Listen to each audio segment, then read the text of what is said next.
yonzi the Geza effect kuti security forces ese akanga ari paleave maleave days avo okanzurwa wonzi dzokai on duty nekuda kwabombshell.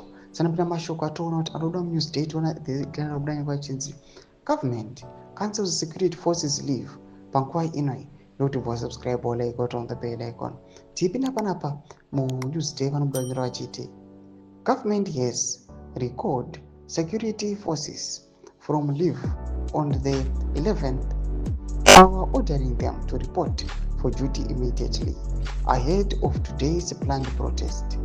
The demonstrations, called by expelled ZVAITWA Central Committee member and war veteran blessed bombshell Geza, are targeted at President Emerson Mnangagwa, with calls for Mnangagwa, the 82-year-old, to resign over allegations of corruption, tribalism, economic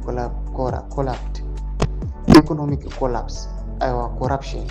Nezvimwe zvakadaro mashoko anobuda nyika panapa these guys panapa news day vachiti aiwa security forces ese akanga aenda pazororo paleave vese kunzi dzokai uyai panapa aiwa mumirire mutungamiri wenyika yenyu aiwa tikuona kunzi ari kunzi nevakona vecentral committee aiwa vari expect ona bombshell Geza aiwa vari kuuya vachimuti ngabve noda kwetribalism, corruption, cronism nezvimwe zvakadaro. Panguva ino tiri kuona kuti maforces riot masoja panguva ino vari kuuya vachifloka mastreets, vatiri kuona kuti vari kuuya vachitandanisa macitizens.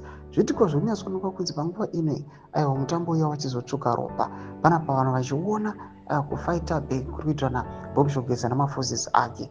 Tudze mafungiro enyu muri kudii pamusoro pechitiko chipinda comment section yedu kuti mafungiro enyu.